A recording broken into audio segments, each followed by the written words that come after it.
नमस्कार। प्रारंभ पर आप सभी का स्वागत है। मैं अपीश। दर्शकों, बीते अगस्त की 9 तारीख सोशल मीडिया पे, ट्विटर पे, फेसबुक पे और तमाम और जगहों आप सभी ने एक घटना सुनी होगी, जब दिल्ली में एक उबर चालक जो कि एक राइड कर रहे थे और उस राइड में एक महिला और एक पुरुष, वो दोनों सवार थे एक यात्री के तौर पे। और जो पुरुष था वो पाकिस्तान से आते थे और जो महिला थी वो हिंदुस्तानी थी। उबर चालक, जैसा कि अमूमन होता है, गाड़ी चला रहे थे और जो सवारियां थी दोनों आपस में बात कर रही थी। कुछ भारत विरोधी ऐसी बातों को सुनने के बाद उबर चालक से नहीं रहा गया और जिस राइड को उबर चालक ने ग्रेटर कैलाश से शुरू किया था, राइड इनकम्प्लीट करते हुए, कुछ सवाल उठाते हुए कालका जी के पास रात के 12 बजे के आसपास उबर चालक ने अपनी गाड़ी रोकी और रोकने के बाद उन दोनों सवारियों को उतार दिया, ये कहते हुए कि आप हमारे देश के बारे में इस तरह से बोल रहे हैं, नकारात्मक बोल रहे हैं, नफरत भरी बातें बोल रहे हैं। मैं एक भारतीय होने के नाते, अपनी माटी से प्रेम करने के नाते आपको आगे अपनी गाड़ी में नहीं ले जा सकता। यह खबर चर्चित है। आज हमारे साथ वही उबर चालक गौरव शर्मा जी हैं। गौरव जी, सबसे पहले तो आप जरा प्रारंभ पर बताइए दर्शकों को कि ये पूरा इंसिडेंट हुआ क्या था। नमस्कार सर। जैसे ये घटना आपने बताया भी 9 अगस्त की, सर ये 9 अगस्त की घटना है रात की, और 12 सवा 12 जी के आसपास में मेरे पास एक राइड आती है उबर में। ये जो महिला और पुरुष है इनको मैं लेता हूँ ग्रेटर कैलाश से। ये लोग जब आके बैठते हैं, उनके हाथ में सिगरेट भी थी और शायद हार्ड ड्रिंक थी, वो कैन था, मुझे नहीं। तो ये जब बैठते हैं तो ये शायद 1-2 बार पहले भी मिले थे। तो जो लड़की है वो हिंदू कात्यायनी पंथ नाम है, उत्तराखंडी पंडित, और जो लड़का है इसका नाम है मोहम्मद अशरफ सैफी। तो ये मोहम्मद अशरफ सैफी से पूछती है कि आप कहाँ के रहने वाले हो। तो ये बता रहा है कि मेरा रूट जो है, मैं मूल रूप से तो पाकिस्तानी हूँ, लेकिन मेरा जन्म जो है वो दिल्ली के अंदर हुआ है। और फिर ये पाकिस्तान की बड़ाई कर रहा था, तो कर रहा था अपने देश की बड़ाई कर रहा था, तो कर रहा था, मुझे कोई दिक्कत नहीं हुई। लेकिन 2 मिनट बाद इसका एकदम से जो बात करने का तरीका एकदम चेंज हुआ। उन्हें बोला कि जी जैसे ये बता रहा था कि पाकिस्तान की तहजीब कल्चर बहुत अच्छा है, तो इसने एकदम से बोला कि भैया दिल्ली में पैदा हुआ हूँ, लेकिन दिल्ली जैसा घटिया शहर मैंने आज तक कभी नहीं देखा, और अब तो मुझे हिंदुस्तान में रहते हुए डर लगने लग गया है, और यहाँ के लोग बहुत मतलब थर्ड क्लास लोग हैं। इसने एक अभद्र भाषा का भी प्रयोग किया हिंदुस्तान के लोगों के लिए और हिंदुस्तान के लिए। तो जैसे ही मैंने सुना तो मैंने उनको टोका। तो मैंने बहुत प्यार से विनम्र भाव में बोला कि मैंने कहा भाई साहब कि आप अपनी बात जो बोल रहे हैं उस पर वर्ड्स पे थोड़ा कंट्रोल कीजिए।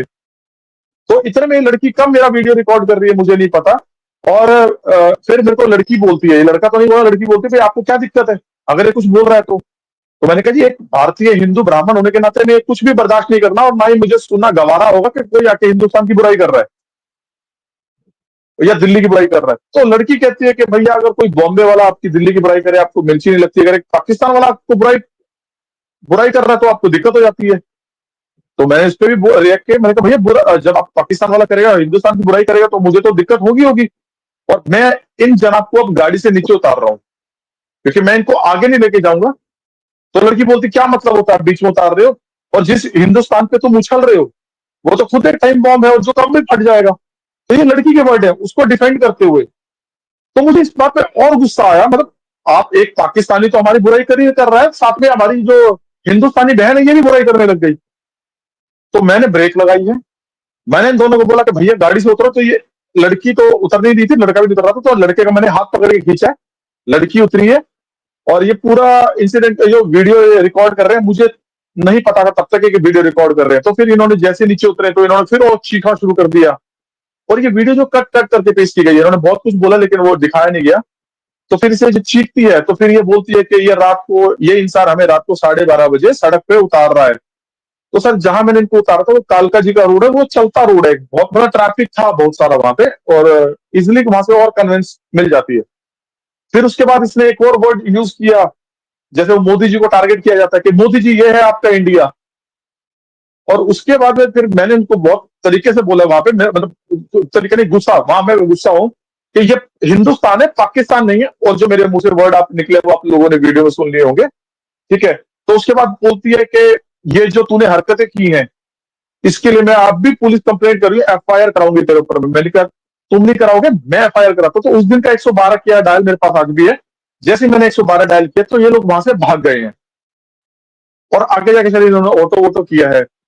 और उसके मतलब इन बिटवीन इन्होंने बहुत सारी बातें भी की। मेरी पूरी गाड़ी का वीडियो बनाया जो इंडिया में नहीं दिखाया गया, लेकिन पाकिस्तान में पूरा वीडियो दिखाया गया है। और उसके बाद में 11 अगस्त को मेरे पास मेरे कुछ जानकार के फोन आते हैं कि यार तूने कुछ कर दिया। मैंने क्या हुआ? बोले तेरी वीडियो वायरल हो रही है। तो इन मैडम ने मेरा जो वीडियो रिकॉर्ड किया था, ये 11 अगस्त को जेएनयू में एक ऑब्जर्वर पोस्ट करके प्लेटफॉर्म है जो मुस्लिम्स के लिए शायद फंड इकट्ठा करती है, तो वहां मेरे अगेंस्ट डाला गया ये वीडियो। और बाकायदा उन्होंने लिखा कि इस लेडी के कहने पे हम ये वीडियो डाल रहे हैं।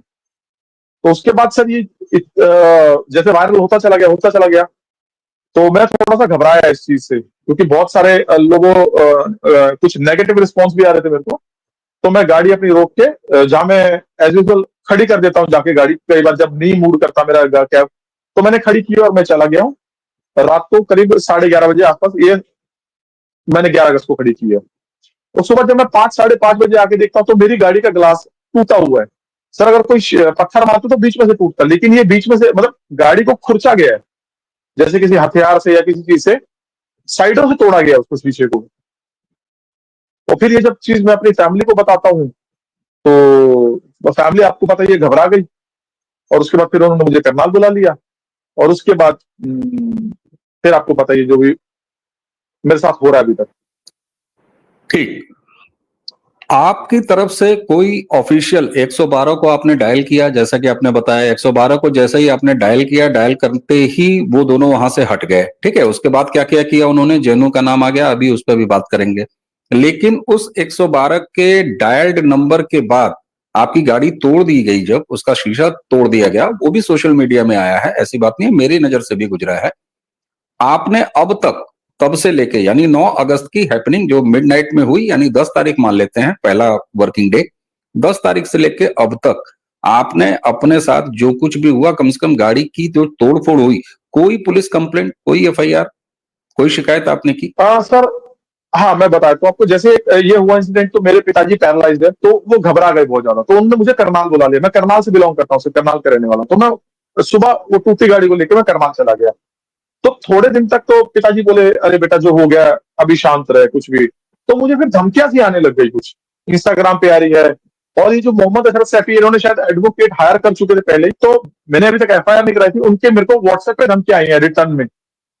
फिर उसके बाद मैं हरियाणा के सीएम साहब से मिला हूं। जब मुझे मिलने नहीं दिया गया, हरियाणा के सीएम साहब के ऑफिस गया था, मुझे नहीं मिलने दिया गया, तो उनके पीए थे, उन्होंने मुझे बोले आचार संहिता लगी, हम कुछ नहीं कर सकते।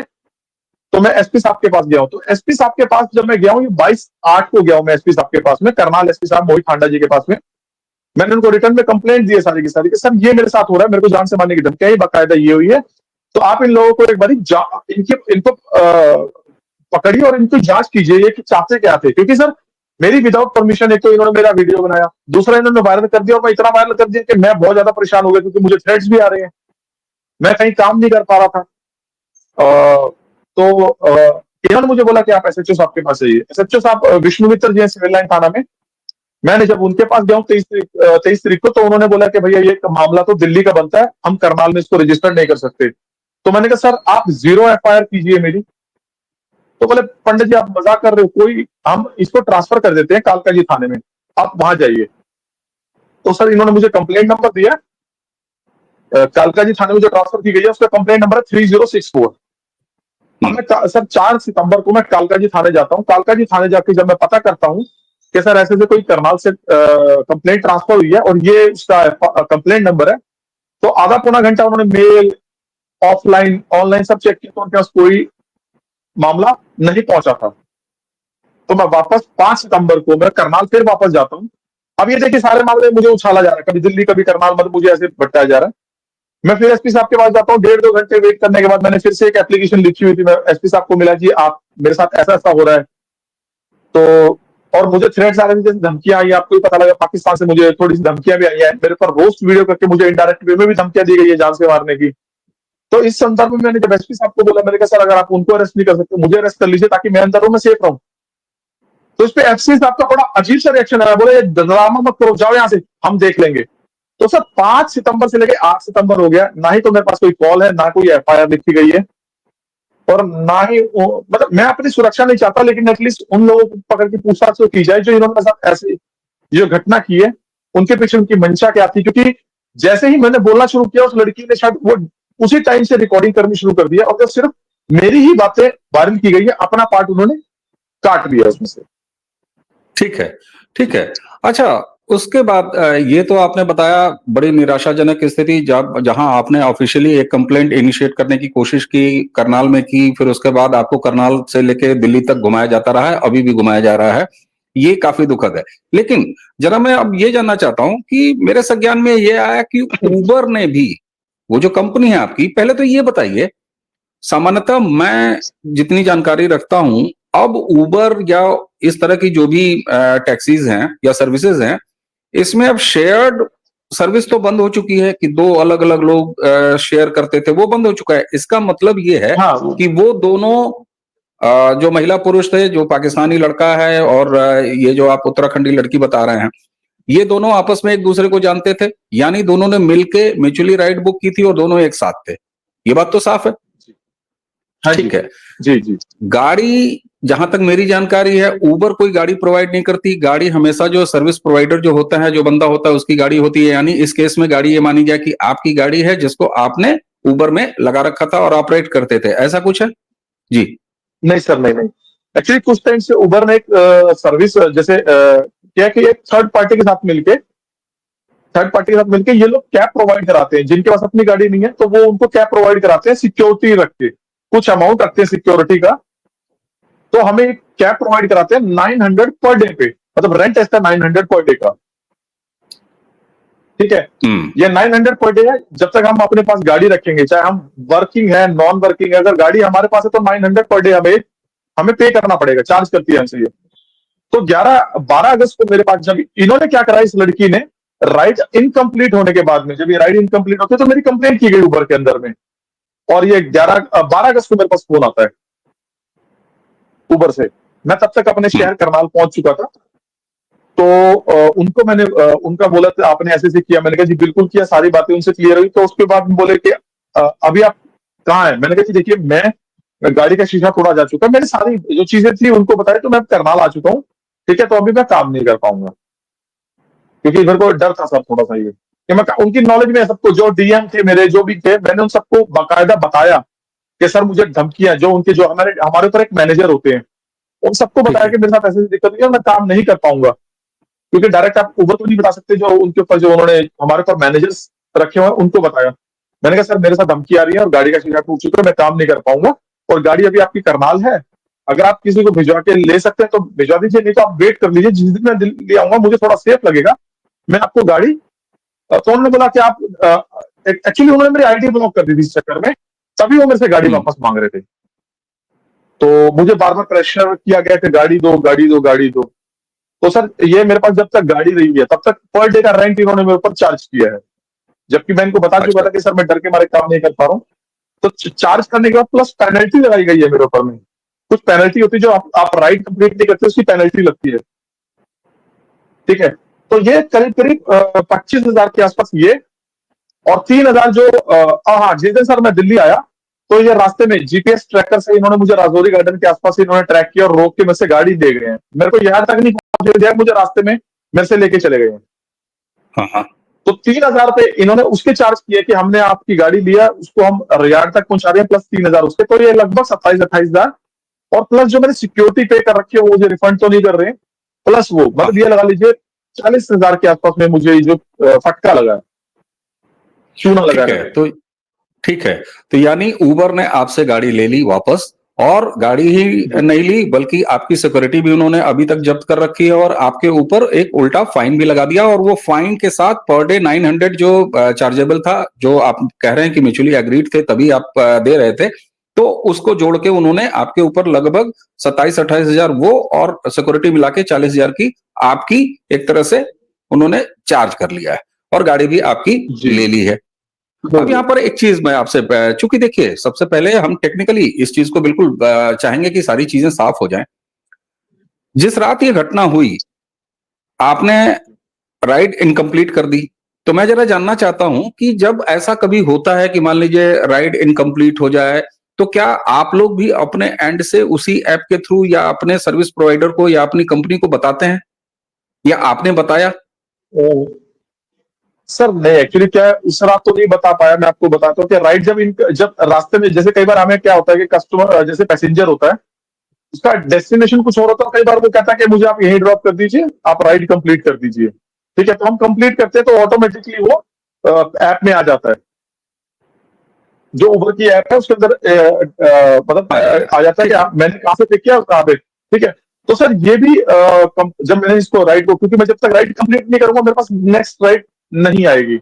आएगी, ठीक। ठीक है, तो मैंने ये कंप्लीट की है, इसलिए कंप्लीट की गई थी, और उस टाइम मेरे दिमाग से निकला, तो फिर मैंने सोचा था कि एक बारी इस संदर्भ में मैं एक बारी पुलिस वालों से मिलूंगा, एक दो दिन में मिलूंगा कि जी मेरे साथ ऐसा ऐसा हुआ है। क्योंकि उस टाइम तक ये मेरा मुझे धमकियां नहीं आई थी, बस इन दोनों के साथ में जो भी हुआ था। लेकिन 11 बिल्कुल अगस्त को बिल्कुल। जब ये रात को सीना टूटा तो मुझे बहुत ज्यादा डर गया मैं। और आप डर ये समझ सकते हैं नेचुरल कि है। मेरे फादर, जी, फादर बिल्कुल, पैरालाइज्ड है, ये बच्चे नेचुरल बहुत है। डर। बिल्कुल, बिल्कुल। गौरव जी, ये जी बहुत स्वाभाविक है, ये बहुत नेचुरल है, ऐसा हो सकता है। और इसके साथ एक चीज़ और भी, आपकी मंशा में कहीं ये तो था नहीं कि जब ये राइड मैं उठा रहा हूँ तो ऐसी कुछ हैपनिंग होगी, या हैपनिंग होगी तो उसके ये कॉन्सिक्वेंसेज़ होंगे, और अगर ये सारा कुछ हो जाएगा तो वीडियो वायरल होगा, अगले दिन आप जबरिया हीरो बना दिए जाएँगे, और हीरो नहीं बल्कि विलेन बना दिए जाएँगे। अब यहाँ पर बात आती है, आपने जिस जेएनयू के उस प्लेटफ़ॉर्म का ज़िक्र किया, तो जी। हम सारे लोग जानते हैं, ये पूरा देश जानता है, और ये जेएनयू में किस तरह की चीज़ें चलती हैं। यानी कि आप ये कहना चाह रहे हैं कि इसको ऑर्गेनाइज़्ड तरीके से, जो वो दोनों लड़के और लड़की हैं, वो अब ऑर्गेनाइज़्ड तरीके से इसको जो है आगे कैरी ऑन कर रहे हैं? मैं आपको एक छोटी सी चीज बताता हूँ जिससे आपको शायद बहुत ज्यादा क्लियर हो जाएगा कि जब ये वीडियो वायरल हुई है और इसने अपने ट्विटर हैंडल पे डाला है लड़की ने, तो मेरे कुछ जानकार थे, तो उन्होंने जब इसके इंस्टाग्राम और ट्विटर पे देखा तो ये उमर खालिद की बहुत बड़ी फैन है, जिसने वो भारत तेरे टुकड़े होंगे के लिए हुँ, उसको एक मासूम बच्चा ट्वीट किया गया है। और ये इसने फिर उसी रात को 11 अगस्त को रात को एक वो डालती है कि this is wild wild India, मतलब बहुत खराब इंडिया, और अब मुझे यहाँ पे रहते हुए डर लगने लगा है और हिंदुत्व की हुँ, जीत हो रही है। ये इसने बाकायदा अपने इंस्टाग्राम पे पोस्ट किया है, जिसका स्क्रीनशॉट मेरे पास है। मैं आपको शेयर करूंगा उस चीज को, कि इसने बहुत बड़ा बड़ा लिखा है और मुझे संघी कह के पुकारा है इसमें इसने। ठीक है, और ठीक है, और ये बोला कि भारत में रहने से मुझे डर लग रहा है। ठीक है। यानी कि आप ये अगर कहा जाए, जरा आप बताइएगा, क्योंकि आप वहां पर केवल शिकार ही नहीं है, पीड़ित भी नहीं है, बल्कि आप गवाह भी हैं उस सारी चीजों को, तो आपसे बेहतर कोई नहीं बता सकता। क्या आपको ऐसा लगा कि कहीं ये इस तरह का जानबूझ के सिचुएशन क्रिएट की गई कि जिसमें एक तीसरा बंदा रिएक्ट कर बैठे, तो ये तैयारी थी कि वीडियो बना लिया जाए, तो उसके बाद फिर उसको इस तरीके से इस्तेमाल किया जाए? सर जिस दिन ये राइड चली थी उस टाइम तो नहीं था, लेकिन जब ये वीडियो वायरल हुई है तो मेरे को एक चीज, क्योंकि देखिए अगर वीडियो बनती तो मेरे फ्रंट कैमरा से बनती, मैं बैक से नहीं बनाता। आप अगर वीडियो देखेंगे तो पीछे से बन रही है। और जैसे ही वो वर्ड बोले और मैंने जैसे उनको बोला कि मैं माफी चाहूंगा, आप जो वर्ड बोल रहे हैं वो गलत है, उसी टाइम से मेरी वीडियो बनानी इन्होंने शुरू कर दिया। तो हो सकता है एक सोची समझी साजिश भी हो, क्योंकि बांग्लादेश का मामला भी उस टाइम चल रहा है और हमारा 15 हम्म। अगस्त जो स्वतंत्रता दिवस था वो आने वाला था। तो मुझे तो एक जब ये लगा तो एक हो सकता है ये सोची समझी साजिश भी की गई हो। बिल्कुल, बिल्कुल। गौरव जी, ये बहुत दुखद है जो कुछ भी हो रहा है, और उससे ज्यादा दुखद ये है कि यहाँ पर हरियाणा और दिल्ली दोनों की पुलिस आपकी कंप्लेंट को एंटरटेन नहीं कर रही है, ये बड़ा दुखद है। गौरव जी, आगे आप अभी क्या प्लान कर रहे हैं? क्या आप वापस पुलिस को परसू करेंगे? सर बिल्कुल, मैं देखिए एक चीज जो चाहता हूँ कि कम से कम एटलीस्ट दिल्ली पुलिस या हरियाणा पुलिस एक्शन ले। इन्होंने जो किया है और जो देशद्रोही हाँ। बातें की है, सर मैं ये नहीं बोल रहा कि उनको, लेकिन आपको एटलीस्ट जांच तो करनी चाहिए। जो इंसान आपके हम्म, जो एंटी इंडिया कैंपेन चलाते हैं उनको सपोर्ट कर रहे हैं, हम्म, ठीक है, और आप एक मेरे सामने बयान दे रहे हैं और आपने अपने ट्विटर हैंडल पे, इंस्टाग्राम पे सब कुछ इंडिया के अगेंस्ट आप जो बोल रहे हैं, तो एटलीस्ट उनको एक बार कम से कम सजा तो मिलनी चाहिए, ऐसे लोगों को सजा तो मिलनी चाहिए ना, ताकि ठीक आगे बात। लोगों की हिम्मत ना बढ़े। बिल्कुल ठीक ठीक है, और बात है। और पाकिस्तानी के साथ, दर्शकों, और एक एक पाकिस्तानी की हिम्मत इतनी बढ़ गई कि हमारे हिंदुस्तान में बैठ के हिंदुस्तान को भला बुरा बोल रहा है और हमारी जो हिंदुस्तान की लड़की है वो उसको सपोर्ट कर रही है।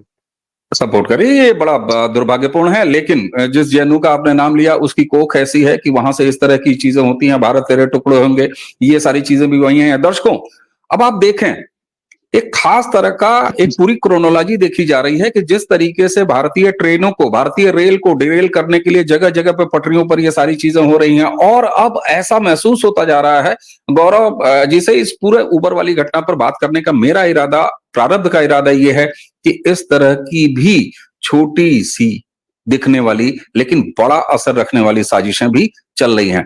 गौरव जी के साथ जो कुछ भी हुआ है हम उसके साथ हैं। गौरव जी, हम ये भी प्रयास करेंगे और मैं अपने प्रारब्ध के इस मंच से तमाम राष्ट्रवादी जो भी यूट्यूब प्लेटफॉर्म्स हैं उनसे मेरा ये व्यक्तिगत निवेदन होगा कि इस बात को आगे पहुंचाया जाए। प्रारब्ध से आप गौरव जी के संपर्क के लिए हमसे संपर्क कर सकते हैं। गौरव जी की बातें बिल्कुल आगे तक जानी चाहिए। और इसी के साथ साथ दर्शकों, हम उबर के साथ भी इस बात को आगे लेके जाएंगे, छोड़ेंगे नहीं। ये एक छोटी सी शुरुआत है, पहली शुरुआत है। और अगर गौरव को बेरोजगार किया है उबर ने, एक तरफा कार्रवाई की है उबर ने, तो उबर को भी इसकी सजा, सामाजिक सजा, कम से कम, हम लोग कोई कंगारू कोर्ट नहीं है कि बैठ के यहां पर कोई आपको सजा सुनाएंगे, लेकिन जो सामाजिक तौर पर आपको सजा दी जा सकती है वो जरूर दी जाएगी। जो अन्याय गौरव के साथ उबर कंपनी कर रही है उसको भी देखा जाएगा। और आगे जैसे जैसे हम, पहली बात, पहले इस वीडियो में हम चाहते थे कि गौरव की पूरी बात आप तक आए, इस पूरे मामले से जुड़ी हुई सारी बातें आप तक आए, लेकिन हम जहां तक जाना होगा वहां तक जाएंगे। और हमारा ये भी प्रयास रहेगा कि समाज के सहयोग से गौरव उस भय से बाहर निकलें और अपने परिवार की एकमात्र आजीविका का साधन, अगर ये टैक्सी सर्विस करते हैं तो हम उसके लिए भी सामाजिक रूप से प्रयास करेंगे। गौरव बोलिए। जी सर, बस मेरी एक छोटी सी ये विनती है कि जैसे मेरा साथ नहीं दे रही दिल्ली पुलिस और करनाल पुलिस नहीं दे रही, मतलब हरियाणा पुलिस और दिल्ली पुलिस नहीं दे रही, तो बस मैं चाहता हूँ कि कुछ लोग मेरे साथ आए ताकि मैं इनके ऊपर कार्रवाई कर सकूं और ये मेरी कम से कम कंप्लेंट लिखी जा सके इन लोगों के ऊपर में, क्योंकि मेरे को तो ये उछाल रहे अकेला समझ के। तो मैं आप लोगों से बस हाथ जोड़ के विनती करूंगा, कुछ लोग आए मेरे समर्थन में ताकि मैं इनको कम से कम, इनके खिलाफ एक एफआईआर होनी चाहिए और जांच होनी चाहिए इनकी, ताकि इन्होंने जो किया वो क्यों किया। और इनकी वजह से मेरी लाइफ जो है ना डिस्टर्ब हो गई है बहुत ज्यादा, मेरी फैमिली डिस्टर्ब हो गई है, मेरी फैमिली को डर लगने लग गया है, मेरे छोटे बच्चे हैं उनको थोड़ा डर लगने लग गया है, क्योंकि सर आपको पता है जब मेरी गाड़ी तोड़ी जा सकती है तो मुझे भी कहीं ना कहीं ढूंढ के टारगेट किया जा सकता है। तो बस ये आपसे मैं अनुरोध करता हूं कि मेरे एक कंप्लेंट करवाई जाए।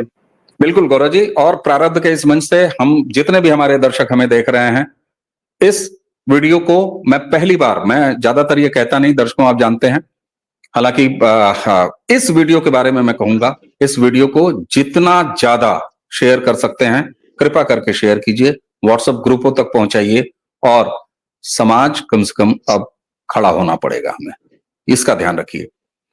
ये पहला और अंतिम प्रयास नहीं है गौरव, हम आपके साथ फॉलोअप लेके आएंगे। और आपने जो कुछ भी कहा है, एक सार्वजनिक मंच होने के नाते हमने जनता के सामने, अपने अपने दर्शकों के सामने, अपने समाज के सामने ये बात रख दिया है। हमें उम्मीद है कि समाज से इसी वीडियो के नीचे कमेंट में तमाम सकारात्मक प्रतिक्रियाएं आएंगी और आप कमजोर नहीं पड़े, क्योंकि आपने किसी व्यक्तिगत स्वार्थ के लिए ये सब कुछ नहीं किया है।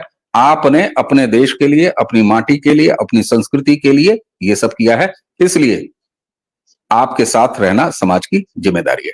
गौरव, आपने हमें समय दिया और उसके अलावा आपने साहस किया कि आप इस तरह से कैमरे के सामने आए और लगातार अपनी बात कह रहे हैं। मुझे उम्मीद है कि और भी राष्ट्रवादी जितने भी ऐसे प्लेटफॉर्म हैं वो आपको बुलाएंगे, तो वहां भी जाइए, अपनी बात जरूर कहिए। और दर्शकों, अब आपके भरोसे है नीचे कमेंट में आप किस तरह की प्रतिक्रिया देते हैं। गौरव, आपको बहुत बहुत धन्यवाद। हिम्मत, हौसला बनाए रखिए, सब होगा।